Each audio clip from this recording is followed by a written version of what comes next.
Welcome into the A-List podcast. I'm Kwani A. Lunis, joined by A. Sherrod Blakely. Where are you today? Hi.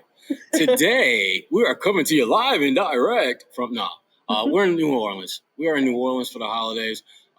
This is where we decided to have the entire family convene. It's warmer than Boston, as Kwani can probably attest to. A few degrees. Yeah, and it's just something different. We've never had Thanksgiving like in New Orleans before, and so it'll be interesting. That's a nice life hack. Lots of good food. Going to the warmer cities for holidays. Oh yeah, I mean, low key, that's kind of like my plans going forward. You know, next year we'll probably do Christmas out west. That's the plan. So we're out west, remains to be seen, but it will be warm. And when I say out west, I ain't talking about no damn Vancouver. Like which LA? Is a nice city, like LA. LA is probably going to be the spot, but Vancouver, hell no. I love Vancouver. I just don't like Vancouver in December.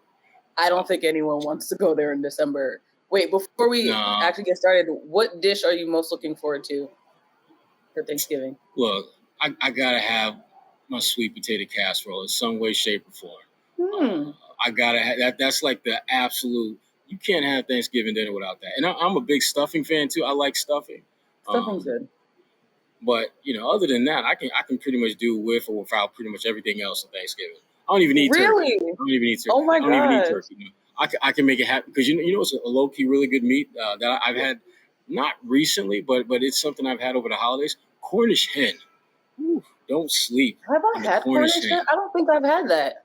Kwani, we gotta broaden your palate a little bit, girl. I know that sounds delicious though. Cornish hen is off the chain. Okay. But I can't get it right now because my mama is up in the Northeast and I'm down in the South, so I can't get that Cornish hen because she can kill the head. My mom to do that. If you ain't had Cornish hen by now, your mom ain't doing that for you. Let's just be real. Mama ain't hooking. If mama got that in the skill set and she ain't flexed it yet, that means it ain't meant for you. I'm not gonna lie though, my mom has cooking skill sets that she's hidden from us most of our lives, and every year she'll pop out with something, and we're like, so you could cook this whole time, you just didn't want to. So she might have Cornish talent. So she hits you with that delicatessen Mr. Miyagi stuff, where she got some skills that you ain't seen yet. Right. The next thing you know, wow, where did that come from? Like, you know who else got some skills? Your Boston Celtics are balling. I say mine like I own the team. Just when we was ready to kind of put them, out to pasture for this season, and they ain't this, they not that. Look at them. They just like 3 games out of first in the East, 3-game winning streak. Only a couple teams in the entire NBA have won more games consecutively than they are right now. You were at their last game. When they beat the brakes out of the Houston Rockets, which is really not saying a lot because the Rockets are trying to do. Yeah, the Rockets are trying to do what bad teams tend to do, and that is lose with a little bit of effort, but not great effort. Yeah. What did you see in that Houston game that kind of stuck out to you? Well, the biggest factor was the fact that Jaylen Brown is back. We saw that. So that was a promising, I think, thing for the Celtics. Not sure if he needed to be back against the Houston Rockets, like you mentioned, but it was just refreshing to see him on the floor. And as you mentioned also, I think the team is finally getting back in a rhythm. Tatum's looking better as the games progress. And that's really what everyone wanted, for them to at least be able to see some improved growth. And I think hopefully that hiccup along the beginning of the season that we've been seeing is hopefully for them in the past. But the big thing that I'm seeing with them, and it's something that bothered me at the start of the season because I didn't understand why it wasn't happening more regularly, is their defense. I mean, that's really been the key to their success, the ability to defend at a high level, multiple positions. Guys have figured out how to play this help side defense that Ime wants, where there's a lot of switching. They finally figured out that doesn't mean you got to switch every damn time someone gets near your man. You actually want to stay attached to him as long as possible, but understand that if you are a screen, if you are picked off, your teammates got your back. And they've done a much better job of figuring out how to really find that happy medium with that. Their defense right now is ranked 6th in the NBA, which if you'd have told anyone 2 weeks ago that this team would be in the top 10 defensively, they'd be like, yeah, top 10 for worst defenses, maybe, but not top 6 where they are now. and they're getting it done with a lot of different guys. And to your point about the Houston game, the thing that jumped out to me about that game was because again, I'm watching this game on my computer, and the efficiency that their top guys played with jumped out at me. I mean, like Jaylen had 19 points, and he did that, I think it was like 24 minutes? 23 minutes.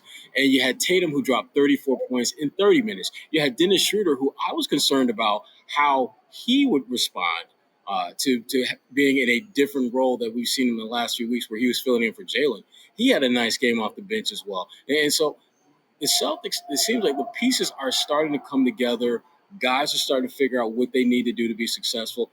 And when you start seeing that happen, this team becomes scary. This team becomes one that starts to live up to the potential that so many thought they had in them. But before everyone gets out their pom-poms and starts calling out for the duck boats to come, I still think this team has multiple levels that they need to get to in order for me to be confident that they could be like a top 3, top 4 team in the East. I don't think they're there yet. I thought at the end of the season, I see them anywhere from no higher than 4 to no lower than 7 in the East. And right now, they're playing their way into being right in that range. But obviously, if they continue to play like this, they're going to be a top 3, top 4 team.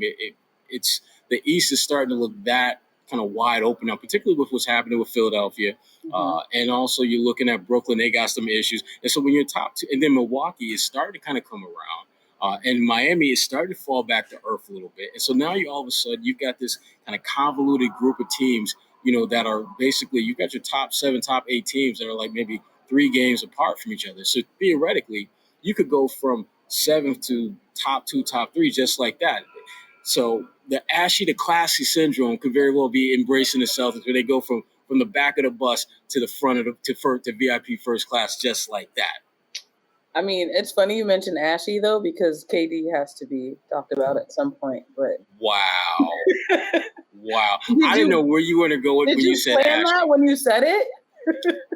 It crossed my mind, but I'm like, Kwani ain't gonna see that. She ain't gonna see that. But you did. Yeah. That's unfortunate. Look, there's a skin moisturizer commercial that's waiting for him to be like, look, we got you. Right. We got you. This is a perfect brand opportunity. And I don't ever want to put a black man down, but when you make You're about to put one down. No, I'm not. I really am not. I promise you. All I'm saying is that the amount of money KD makes, I would think he should try to take into consideration his appearance a little bit more. Well, I'm not saying look like a superstar, running down the runway, but lotion, combs, every once in a while, maybe just for the holiday. Like literally, I just reached in my bag just like that and pulled out some found some lotion. I got some moisturizer right here. I didn't want to show the brand name because we don't have sponsors for them. But, right. Which is why I didn't show you the brand name. Right. But that's the point though. I mean, we tend to recognize that. Listen, you want to go from ashy to classy always. Yeah. Whether we're talking professional or whether we're talking skincare. So, how do we see this is Kwani, how the hell did we get on some damn what podcasting is about, okay? I want to talk more about Jaylen's return. I was going to ask you about that. What do you think about it? Because I like the fact that he's back, but I believe he's listed as questionable for the Brooklyn game. And that to me is what I've been worried about really from the very first injury he had this year, that we would get into a situation where it's different than Kemba, where Kemba was on that load management program, and it is what it is. Jaylen is worse because he's not injured enough to where you have to worry about managing his load. It's just that injuries and setbacks and soreness will it seem like they're going to impact him more frequently than they do other players. And so then he could literally go from having a game like he did the other night, get a day off in between, and then be questionable for the next game because of soreness that accumulates in a short period of time. And that, to me, makes it very difficult for this team to really be at its best, be as Brad Stevens likes to say, the best version of itself. Because as much as Dennis Schroder has looked good filling in for Jaylen, the best version of this team has Jaylen Brown in that starting lineup, not Dennis Schroder. And so I'm a little concerned that we're going to be seeing this pattern where he's going to have 2 or 3 good games, then he's going to have to sit. and he's going to have another 2 or 3 games, and then he's going to sit for another 2 or 3 games. And then at the end of the season, you're going to look at his line, and he's going to have missed like 15, 20 games. And that makes it a little tougher to really develop the continuity that you're looking for and that you need in order to be one of the top tier teams in the East. So I'm just curious what your thoughts are on just Jaylen and just his, in again, out again, in again, out again with the lineup. Makes me think about double dutch. Oh my God, yeah, that's a good analogy. But that's another story. To your point, on Monday night in that game against Houston, there was a time during the game where Jaylen fell on his back. I think he just fell. It wasn't even anything generally concerning because players fall all the time. That's the nature of the game. But I do remember thinking when he fell and then he was a little slow to get up, the red flag automatically went up for me. And it was probably due to you and the way you've been so concerned about his injuries. I'm telling when you. You see someone fall like that and it may not be serious, you still get concerned because it's like a baby that you need to protect because if they fall the wrong way that they might not come back from it. We just got all the puns and just analogies today. Damn. Oh, and wrap him in bubble wrap, basically, and make sure he doesn't get injured because every time anything happens, it's like, oh, are you good? So when I see him fall, I sometimes think about the Jackie Chan movies where when they show the outtakes, where every time Jackie does a stunt and falls, you see 700 people gravitate to him. Are you okay? Right. You okay? Right. Yeah. I feel like I want to do that every time I see Jaylen fall. That's your star. Because he really is a star. I mean, as much as we talk about Tatum, who's amazingly awesome, it's got all these different things going on. I mean, hell, I can't go to the grocery store without seeing a bag of them damn Jayson Tatum hot. I'm not even gonna say the brand, but they're good. I said it by mistake, but those chips are good. I will say. See, I'm gonna tell you right now. Spicy. I've been anti those chips until I had some, literally 15 minutes ago, and that bag is done. The one with Tatum on it, or just that brand in general? Oh, okay. No, the Tatum chips, the ones that are hot. They're kind of hot. They're good. They're not really hot, but they are good. They are kind of good, and I hate that they're good. I just smashed the bag 15, 20 minutes ago. See? And I didn't even, it was literally in the store, it was the only bag of chips other than some Doritos, which I love Doritos, some of my favorite chips, but I wanted some you're in New Orleans, that's the interesting part. I thought they were just up here, to be honest, which sounds terrible. Nah, they're everywhere. And so I smashed them bad boys, but Jaylen Brown doesn't have that kind of visibility out there, but yet he's their leading scorer. He's balling out. He's having another all-star caliber season. But what's going to hurt him is what often hurts really good players when you talk about accolades, and that is availability. Because no one questions Jaylen's ability. It's his availability that's the issue right now. And I don't feel good at all about that part of his game, which again, it's something that I know he can't control per se. But that doesn't mean I should feel okay because he can't control it. In fact, I feel worse about it because he can't control it. I don't know how he's going to be from one game to the next. And as a fan of the NBA, as a fan of really good players, that's disturbing because I want to see Jaylen out there every single game. But I know without question that ain't going to happen. His body is not going to allow that to happen. And as time moves on, I find myself asking, is this going to get worse over time? Is him maybe missing a game or two now, is that going to look like 3 or 4 or 5 games next year? And 2 years from then, is it going to be like a week and a half, 2 weeks? How is his body going to adjust or recalibrate in a way that's going to keep him on the floor for extended periods of time and not have it be something that you worry about? And for the Celtics, I mean, you've already you put a lot of money and time and energy and investment into Jaylen Brown, and I think he's more than worth it right now. Yeah. But again, the question is not about his ability; it's his availability. Yeah, and similarly, Robert Williams came back from that left knee in the same game. Do you think this was a strategic decision on the Celtics end of putting these two players in for the Houston Rockets? I was thinking about that on a plane ride in, and I'm thinking you know what? If I'm looking at the schedule and I could bring my boys back against the Lakers, maybe sit them another couple games. The Lakers, who, by the way, I knew even before were maybe LeBron's first game back, which means that's probably as bad as LeBron's going to be in his comeback. So a Lakers team that won't be that good. Maybe we should sit him that, and let's bring him back against those Houston, little firecrackers. They're not really rockets. I mean, rockets fly. Rockets are big, but the little snapper things that you can throw on the ground and make a little snap sound, but don't really hurt nobody. That's who they are. The Houston Firecrackers. That's who they are. Mm-hmm. That's the team. If I had to pick an opponent to bring them back against, I would, because you don't even have to play great to beat them. You just have to play with a little bit of effort, and that's what they did. I mean, you mentioned Robert Williams. He only had 2 points, but damn, he had 15 rebounds in like 23 minutes?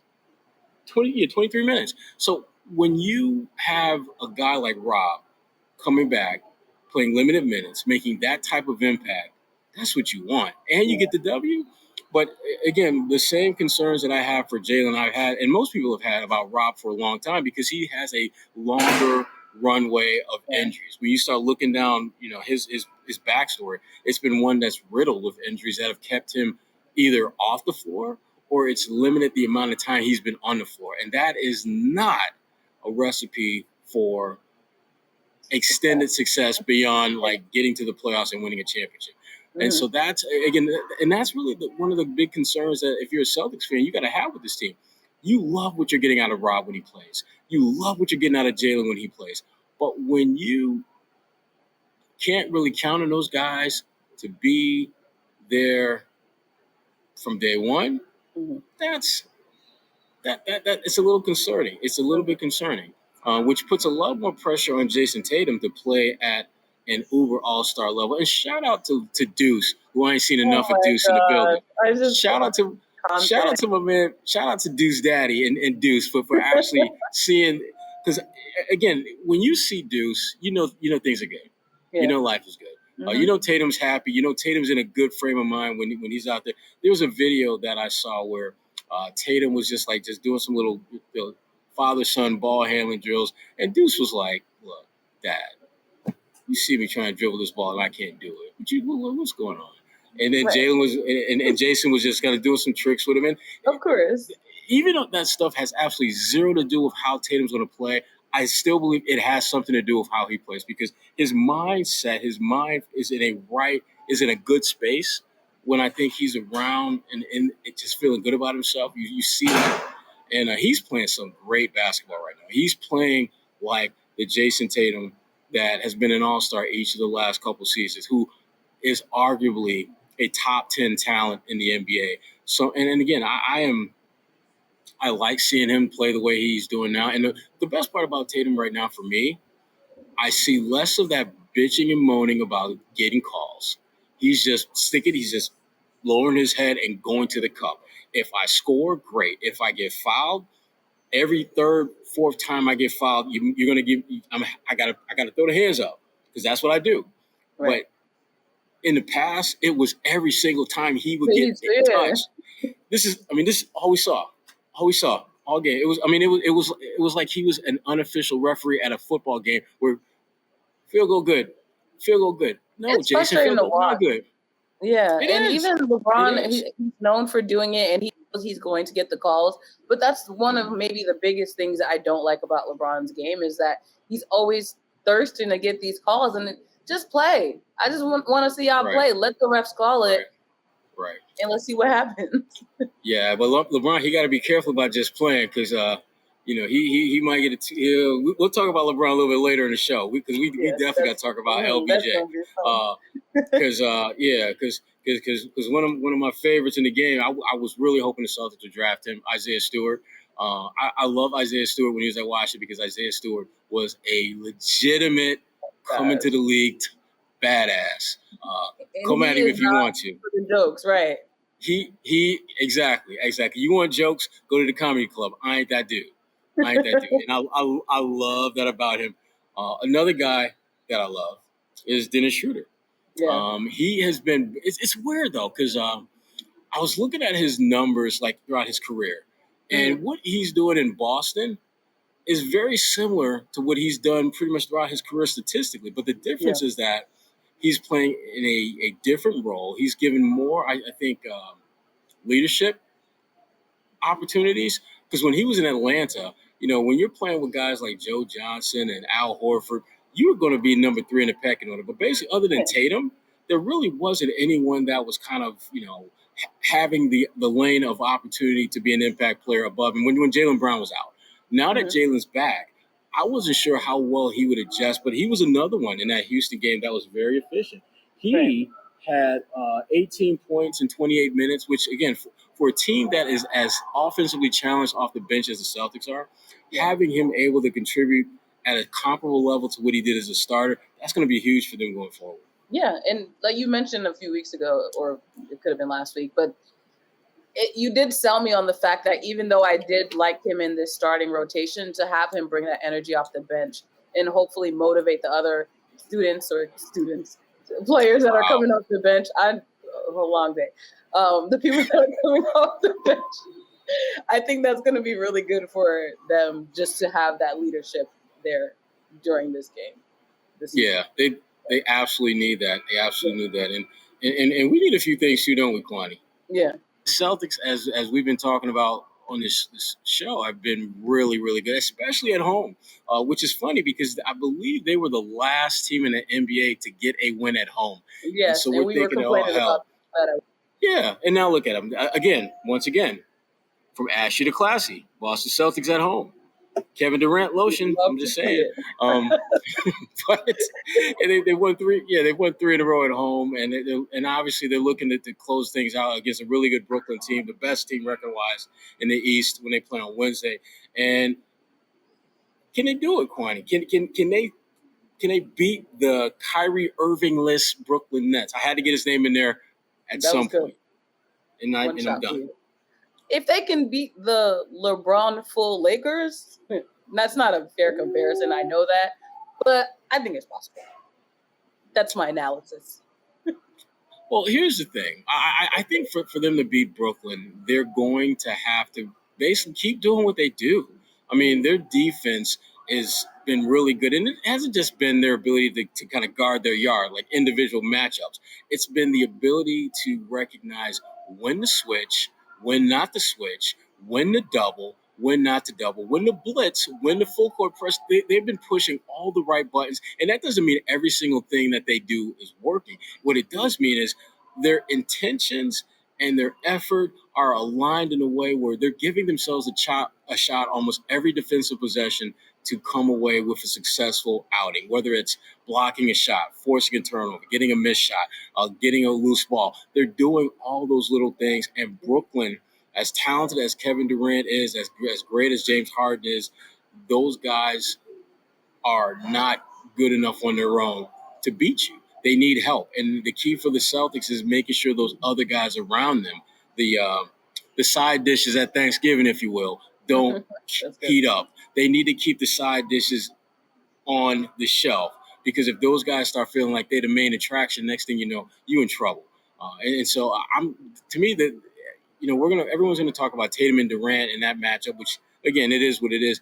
I'm more interested in seeing guys like Dennis Schroder and Josh Richardson, what they can do, because I do believe if you are playing a team like Brooklyn, you're going to need some of those guys that aren't your main attraction type guys to step up and be an impact player. To me, Schroder makes the most sense because of the position he plays and the way that he has been playing.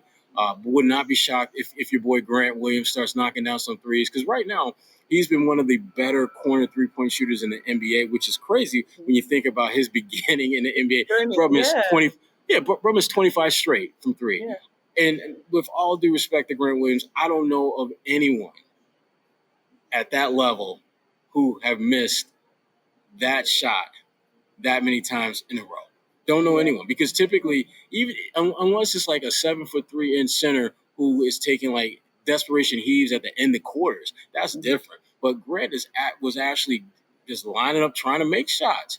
So I give him a lot of credit for the way he's improved his game and has given himself a chance to help this team in a way other than just defense. Because him and I, we talked about it when he was out in Vegas for Summer League, and he was just there as a spectator, wasn't playing. Yeah. And he talked about how he wants to be more of a scoring threat when he's out there, because he knows that Tatum and Brown, they're going to draw a ton of attention, and the only way this team can be successful is if those guys around them are making themselves a threat. And he's done that. And teams still aren't respecting him. They let him shoot wide open all day long. Yeah. And I mean, full disclosure, if I was a defense, I would do the same damn thing. Absolutely. But there's going to come a point where they're going to be like, okay, bruh, we done letting you do what you do. We're going to guard you now. We actually going to try to D you up. Put him in the game plan. And you did mention a few weeks ago, I don't remember if it was Thanksgiving or Christmas, but there was a point in this podcast where you're going to have to issue an apology to Grant Williams. So I think we may be slowly approaching that date. Oh, hell no. Hell no. You said it. You said it on this podcast. I said that I would apologize to him? You said something about him and you were going to take it back if he kept doing something. What I will say is this. Grant Williams, I will apologize for Grant Williams showing that he's better than he showed early on in his career. That's what you said? No, that's not what I said. That's what I'm saying now. Changing it now. That is the apologetic non-apology right there. Non-apology overall. Yeah. Grant Williams is playing better than he showed he could play. On the episode and bring it back to you. Everything about Grant Williams that I said was based on how he played. And how he played, he was an offensive liability. No, he couldn't make shots. Justified. He couldn't make shots. He does not play above the rim because his body ain't built to do that, which is fine. One of my favorite players of all time, Corliss Williamson, didn't play above the rim, but Corliss Williamson's footwork always created space so he could still get you 20 points and like literally leave the ground like maybe twice all game long. And when he did leave the ground, you could put this bottle of lotion, Kevin Durant, underneath Corliss's feet, and that's how much space he was off the ground. So, not the third lotion reference in this episode. You got me thinking about Katie and that Ashley thing, Kwani. I'm sorry. It's hard for me to get that image out of my head. Love. I have 2 younger brothers, and I just always tell them not to walk out looking ashy. So it's all in the sisterly love of just saying, make sure when your mom tells you when you go out you represent your family. So that's the mentality I have with that one. Well, I just tell my kids to always come strapped. Keep one in the backpack. There you go. Keep the lotion in. If you go in either my kid's purse or his bag, you're gonna find some lotion. You find travel size. You may find a full size depending on if they're gonna be somewhere for more than a day. My son, he's coming in. I guarantee you, there's a bottle of lotion in his bag. I love it because that's how we roll. Children well. You did well. That's how we roll. So we doing well. We doing well. And I tell you who's not doing so well. Our good friend LeBron James. For those who you should see the other guy. Oh gosh.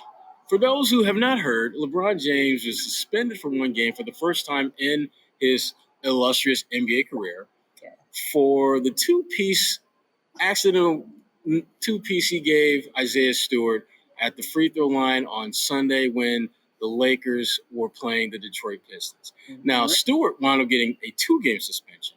And my issue wasn't with that. Because I thought once Stewart got hit and the blood started flowing, and again, we're not showing the video because it's kind of gory. When Stewart got hit and the blood is flowing, he did not leave the court in a timely fashion. In fact, he pulled like when Marcus Smart tried this like a few years ago, where you start walking off the court and then you make a beeline, try to get But it's just I'm not condoning violence in any way, but I understand the level of anger that he had in that moment. Not only did you just get hit in the eye to the point where you're bleeding, it was by LeBron James, and he's untouchable in the league. So if I'm him, which I don't think I would do this, but his mentality seemed to be like, I got to get him back now because there's never going to be the opportunity. So because he knows how untouchable LeBron is. You had players tweeting at Gilbert Arenas posting about the fact that you don't touch the king and listing all the players that have messed up and touched the king before. So I get it. I understand why he tried to do what he tried to do, but it wasn't smart, obviously. It wasn't smart, and I knew that he was going to get more time. I thought he was going to get the same amount of time as LeBron, and I thought LeBron was going to get 2 games, not 1. And the reason why was because you go back to the 2015 playoffs between Boston and Cleveland, where J.R. Smith basically did the same thing to Jay Crowder, where he smacked Jay in the face, and Jay went down like a ton of bricks. And Jay's a big dude. You don't just knock. You can't just like pluck Jay and he's going to fall. You have to clock him hard. J.R. Smith got 2-game suspension in the playoffs for that hit, and LeBron gets 1-game suspension in the regular season for essentially the same play. And when you start looking at the slow-mo replays, LeBron was looking at this dude when he made that swing. Yeah. So the whole notion that LeBron, it was an accident, which I think it was. I don't think LeBron meant to clock him and bloody his face up, but LeBron absolutely wanted to use contact to get him away from him at that time. And for him to only get 1-game suspension was BS. That should have been at least a 2-game suspension. And to your point about that would be the only time to get back at LeBron. Isaiah Stewart, let me just be clear about something. Isaiah Stewart is about that life. Isaiah Stewart is no one's punk. He has never been anyone's punk. He came into the league with the reputation of being a strong, physical, gritty, get in my face, see what happens kind of guy. And to be candid, and I remember saying this when I was at NBC, I wish they drafted him then. Because he brings a different kind of toughness that I don't really care about what he's limited in terms of physical, in terms of what he can do physically as a scorer, as a rebounder, and all that stuff. That toughness is something that you really can't put a price tag on. And I guarantee you, when he comes back after his suspension, it's going to be a different kind of street cred that he gets when he steps in the game. Guys are going to know for a fact he's physical, and if I kind of get outside of myself and try to treat him like I don't respect his physicality, he will get in my face. You look at the amount of people that it took to keep him off LeBron. Especially when he was walking away and then he made that U-turn, he broke through like 5 or 6 tackles. Yeah. To get and even he was looking like he was looking like Marshawn Lynch. He just leaving cats on the ground. I was just like, man, that was. Yeah, and so to me, Amit mentioned that the Detroit will be playing in LA on the 28th of November, so that will be an interesting game, considering they'll both be back from suspensions at that point. Right, and I know LeBron had reportedly tried to reach out to him and apologize for what he did, but listen, I'm gonna just tell you right now, he don't want to hear that. Ain't gonna cut it. Yeah, he wasn't trying to hear it that night, and even after he is back from suspension, he'll listen to LeBron, but he ain't trying to hear that. You opened up this dude in a way that he has never been opened up before, and his instinct was what I think most of us who've ever been in competitive sports would be. You want to get that dude back. And I'm looking at like Russell Westbrook, who's knuckling up. I'm looking at Anthony. The MVP of that entire fight. And I'm looking at Anthony Davis, talking about, I don't understand why he was acting that way. I'm thinking, like, first of all, AD, just sit down, because this is what nobody asked. This is where the big boys who are about that life are having a conversation, and you're a big boy, but you are not about that life, so you sit down. Now, Russell, you can come to the table, because Russell, you kind of in that same vein. I kind of wish, and at the same time don't wish, that Isaiah would have saw that, because I don't think Isaiah was paying attention. I don't think Isaiah was paying attention to Russ, because I think if he saw Russ was ready to knuckle up, he would have fought him. Yeah, that would. He would have been like, oh, wait, because again, people don't. Isaiah Stewart is like 6'8", 6'9", about 255, 260. Russ 6'3", maybe 210. I'm gonna go with the big fellow in this one. I'm gonna go with the guy who's already bleeding. I'm going to go with the guy who clearly has a high adrenaline rush going through him in this moment. He's ready. But I give Detroit security a lot of props for handling that, not letting it get out of hand. Shout out to my man Mason on the PA system, who made it clear. Fans, do not come onto the field. Do not come out of the seats. Do not get out of your seats. Because as someone who was at Malice at the Palace, it would have been. It would have been nice. It would have been nice if somebody would have given a shout, say, "Hey, folks, do not get out of your seats," when Ron Artest was up in the stands acting a fool. And I did want to ask you, because I know you did cover the Pistons at the time, why is it unfair that people tried to compare this to the Malice in the Palace? Well, there's a lot of reasons why. Well, first of all, what happened back in 2004 at the Palace involved fan engagement with a player in an inappropriate manner. This what happened on Sunday involved 2 players having an incident. Very different. To me, what happened in Detroit on Sunday was similar to what you've seen happen with Jokic and Markieff Morris, similar to what happened with Rudy Gobert and Miles Turner, where there's a physical altercation on the court that led to tempers flaring. That's what we saw in Detroit. What happened back in '04 was a fan acting a fool, doing some absolute stupid nonsense, and Ron Artest overreacting to that, and then Steven Jackson doubling down on the overreaction. And the next thing you know, you got fans on the court who they weren't trying to fight the Pacers players. They were trying to get a check from the Pacers players. Like the one dude that squared up with Jermaine O'Neal. The best thing that could have happened to him in his life was that Jermaine O'Neal slipped. Because when Jermaine O'Neal threw that punch, had he not slipped, that guy probably would have been in the hospital and he may have died. Because Jermaine is 6'8", 245, 250 at that point, and he had the arm all the way cold back, all the way. So he was coming with full body force, and he was angry, and he had adrenaline rush going on as well. So anyway, very different situations. The only thing that was somewhat similar was the fact that it was on the Detroit Pistons home floor. It wasn't even on the same damn floor, because back in '04 they played in Auburn Hills. Now they play downtown Detroit. So it wasn't even in the same building. But I can see where some people from the outside would draw comparisons. But again, the two were very, very, very different. And thankfully, security handled it much better. We're more prepared, I should say, to handle something like that than they were back in '04. It's good to know history so you don't repeat it. For real. I tell you who's trying to repeat a little history, and they actually want to repeat it and then revamp it, is them damn Phoenix Suns. Listen, when they started the season, I think they lost like either 2 of the first 3 or 3 of the first 4 games, and I'm thinking like, oh, Lord, here we go again. One-hit wonders. Right. Chris Paul, he did what he made it happen last year, but man, look, they're coming back to earth. They're not that good. And now they are balling out. Phoenix Suns right now I think they're a better team than Golden State. And we'll talk about Golden State in a little bit. But I think they're a better team because they have the benefit of experience. They have the benefit of, to be candid with you, the edge and antsiness of not getting that chip last year when they had a great opportunity against the Bucks. God, there's no question that is motivating these guys in a big, big way this year. And they brought they brought the band back together. And the band plays well. Devin Booker is as good a shooter as he is, and he's one of the better ones in the NBA. His defense has been low-key stellar this year.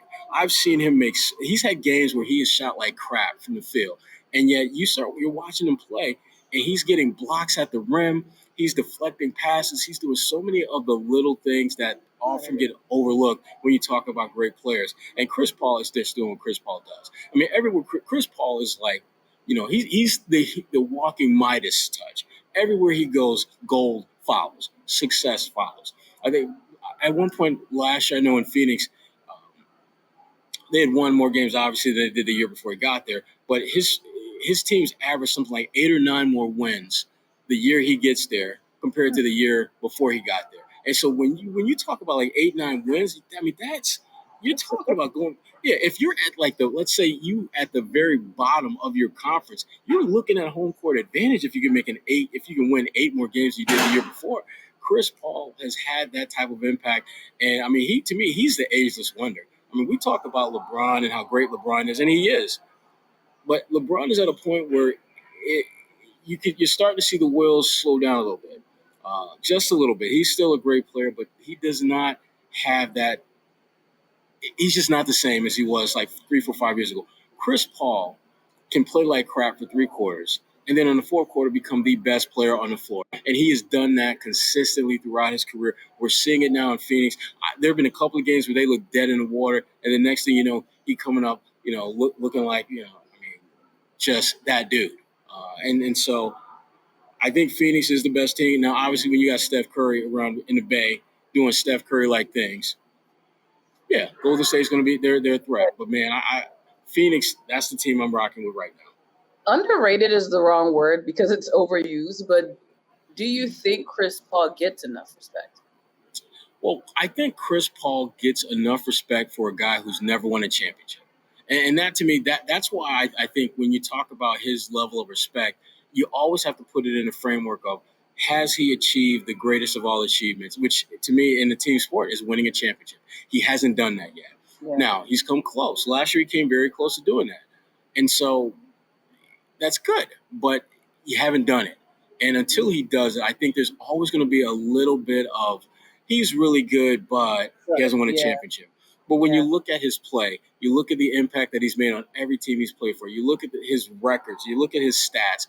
Chris Paul is one of the greatest players to have ever played in the NBA. And he may very well go down as the greatest player. If he doesn't win a championship, he may be the greatest player to never win a championship in the NBA. He's been that impactful on the league. And the thing I like about Chris Paul is that unlike a LeBron, unlike a Michael, unlike a Kobe, his impact hasn't really revolutionized the game. He's just a great player. He's a great player whose play can transcend and fit in any generation. LeBron gave us this idea that you could be bigger, stronger, faster, and be a playmaker. Michael gave us the hang time game, the fact that you could be an elite scorer, the fact that you could be a hard ass. And Kobe was basically, a different but highly impactful version of Michael. Whereas Chris Paul, he can shoot a little bit. He can put the ball on the right. He can break ankles a little bit. He can drop dimes. He can defend a little bit. But there's nothing about his game that tells you he's one of the greatest players because he can do this or he brings that. He's just a really, really good player. And that, I think, Kwani, is why a lot of people don't really give him the respect that his career body of work deserve because he doesn't wow you. He's just incredibly efficient, effective, impactful. And wherever he goes, they're better off for having him. And that gets to the whole question of, can you make your teammates better? Which, again, just kind of bringing it back home.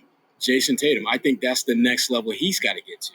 Can he make the guys around him better? And that doesn't just mean passing them the ball and them making open shots. It means filling them with confidence that they can make plays when it's absolutely necessary. When you think about the Chicago Bulls, as great as Michael Jordan was, you think about Paxson and the big shots he hit. You think about Steve Kerr and the shots that he hit. And neither one of those guys had a career that was filled with lots of highlights and distinguishing moments. But playing with Michael helped them create a legacy and frankly, become difference makers in critical moments. And a lot of that has to do with the confidence that Michael filled them with. Confidence or fear, depending on how you want to look at it. Tatum needs to figure out which of those two lanes he needs to get to because I think Tatum, again, he draws so much attention. He's such a good player, and he's a better playmaker than I think people give him credit for.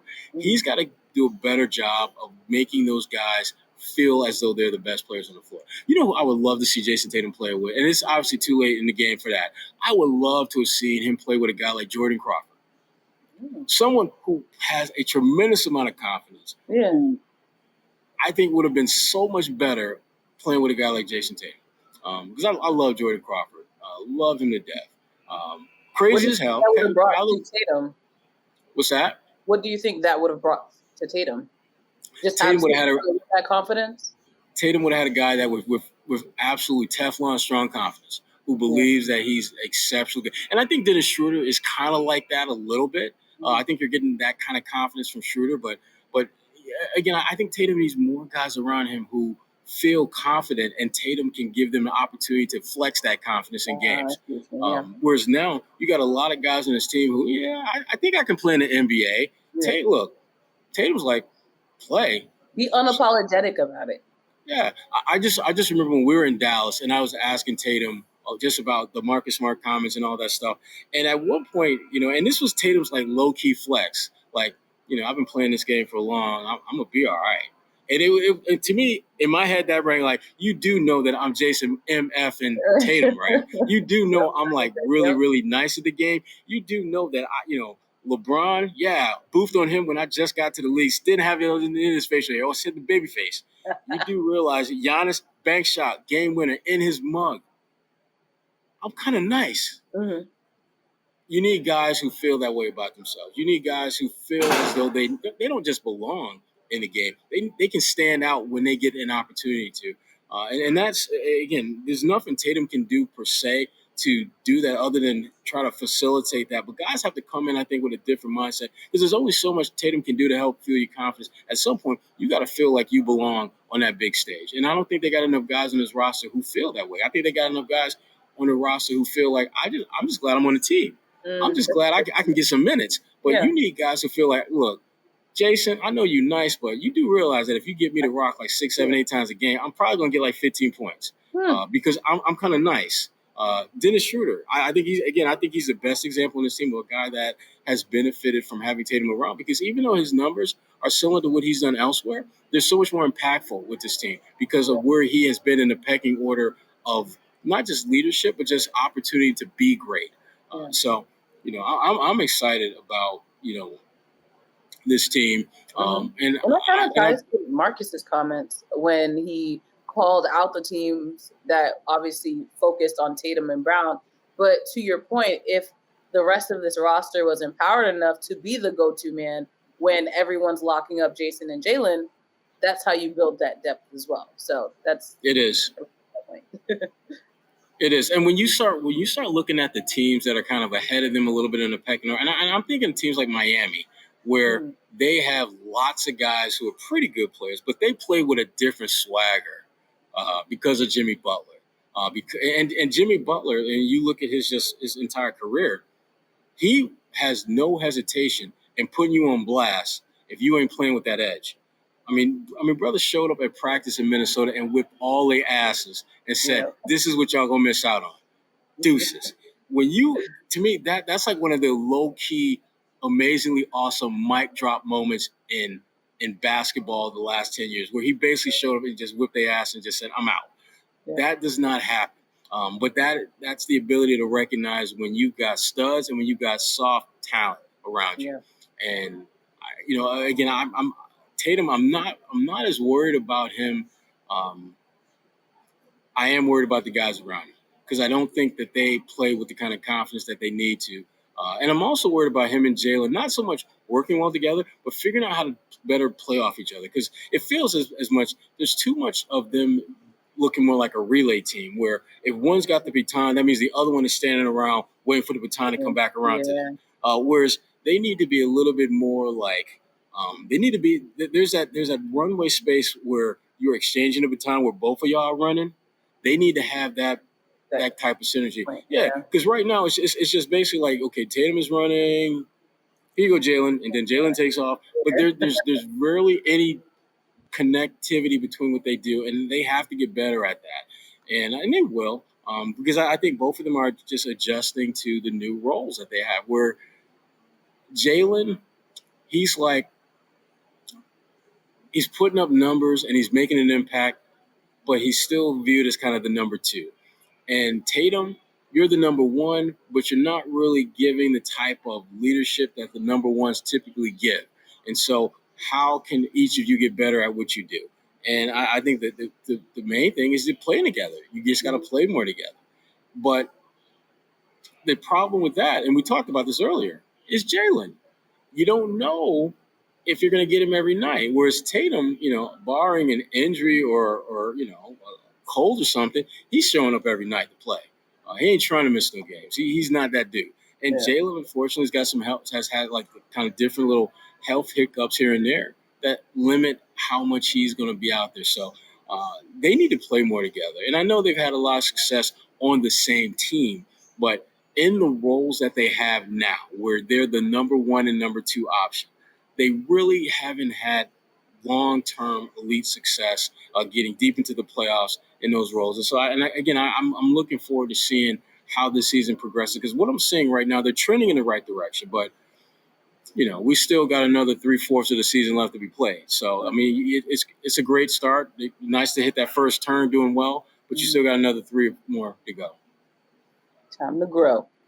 Time to grow. And time to go, almost. Yeah. What have you been up to at your jobs? You know what? I'm glad you said jobs. Well, for working on a couple things for Bleacher Report, I can't get into now, but I'm actually finished up a story on Ebony about something that we were talking about today, LeBron James, and the incident with Isaiah Stewart, and just how, for a league and for a player who talk about equity and fair treatment, his punishment completely goes against that. It was not fair how he was treated. To me, it was an example of what NBA privilege looks like. And it ain't pretty. Yeah. There's no way that he should get half the punishment of the guy who he basically bloodied up, and half the punishment of a player of lesser stature, J.R. Smith, who basically did the same thing you did. So again, it undercuts the league's whole. We want to make the world a better place, and we need to have more equity. Well, you can't even be equitable with your damn own players. So, got that coming, and obviously, doing my thing at BU, teaching the next generation of knucklehead yahoos out there. My kids love them to death. But what you got, Kwani? The final segment in the local lowdown in Roxbury specifically, because the local lowdown is not ending, aired on NBC 10 on Tuesday. So if you didn't get to watch it, you can head over to NBC10Boston.com, click on the Hub Today tab, and check out the feature that I did on a local boutique that you can spend money on Saturday. It's actually Small Business Saturday, the day after Black Friday. So is it? Okay. Giving your local businesses some love, even if it's not in Rockford, elsewhere. So, I'm writing that down so I don't forget. Small Business Saturday. Yeah. Because I'm in New Orleans right now, and there's like 1,000,000,001 small businesses that I will absolutely look to frequent, and it won't always be taverns and bars because there's plenty of those. They get to hook up all season long, so I'm gonna take a pass on them this Saturday. Yeah, yo, what you know about that, Kwani? I know a little something. Yeah. You don't gotta drive through. There's some you can just walk up. That's just craziness. I just could not imagine. Yeah, that would never happen in Massachusetts. Yeah, no, never, ever, ever. Definitely support your local businesses. I mean, there has been no segment that has been impacted greater by the pandemic than the small businesses, who already from the very beginning have a small window of runway to work with as far as setbacks economically and things like that. So definitely show them some love this Saturday. I know I plan to, and I know Kwani will as well. And that's it. That's a wrap. Episode number 51, a.k.a. the Tremont Waters version, a.k.a. the Sherrod Blakely version, because 51 is my favorite number because that is the number that I wore in high school always. So episode 51 in the books. Thanks for checking out the A-List Podcast with Kwani A. Lunis. I am A. Sherrod Blakely, and we are out.